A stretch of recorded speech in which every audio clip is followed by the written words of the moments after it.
こんにちは。今回はスーパーチャージスロットのレイアウトについて、結局どれが一番強いのか検証していきます。検証は敵の強さを標準設定にした状態で、フォトンキャノンに表示される DPS を基準に計測します。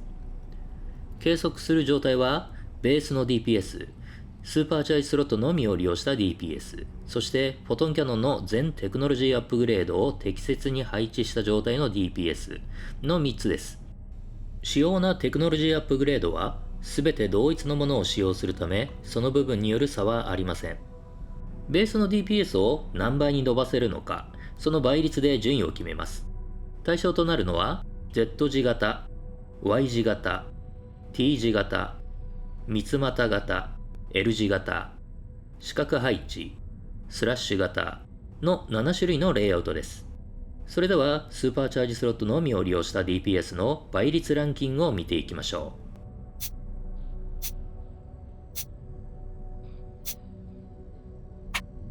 第7位はスラッシュ型です。倍率は 7.18 となっています。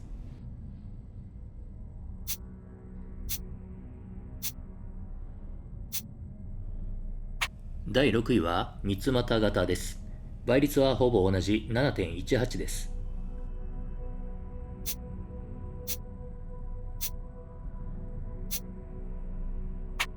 第5位は Y 字型です。ここまで下位3つは倍率がほぼ同じでした。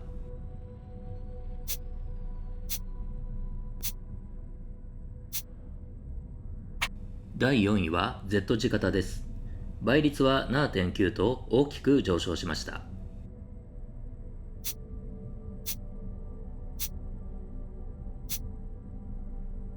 第3位は L 字型です。倍率は Z 字型とほぼ変わりません。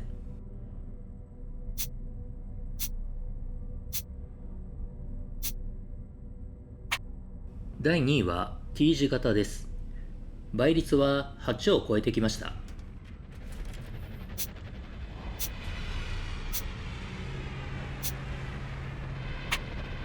第1位は四角配置です。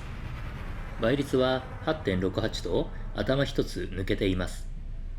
レア度に見合った数値と言えるでしょうか。それではランキング一覧を見ていきましょう。スーパーチャージスロットのみの倍率では明確に倍率差が出ています。四角配置が最高倍率で T 字型がそれに続いています。しかし最終倍率で見るとそれぞれの倍率差はほとんどなくなっています。テクノロジーによって利用できるアップグレードのアイテム数は違うので、あくまで参考数値ですが、ある程度密集したスーパーチャージスロットは追加分のテクノロジーアップグレードによってシナジー差を埋めることができるようです。なので実用的にはある程度密集したスーパーチャージスロットがあれば十分で、四角配置や T 字型を狙う必要性は低いかもしれません。それよりも注目すべきは最終 DPS です。スーパーチャージスロットの倍率ランキングとはかけ離れた順位になっています。何が起こっているのでしょう。原因は基本 DPS の差にあります。スーパーチャージスロットやレイアウトシナジー、テクノロジーアップグレードなどはあくまで基本 DPS に対する倍率であって、基本 DPS を実数で追加するものではありません。なのでこの個体固有の基本 DPS の差が最終 DPS の差に大きく影響することになります。つまりこれらのテクノロジーの最高数値を狙うには基本 DPS の高い個体を引き当てることと、ある程度密集したスーパーチャージスロットを引き当てることの両方が必要になるということです。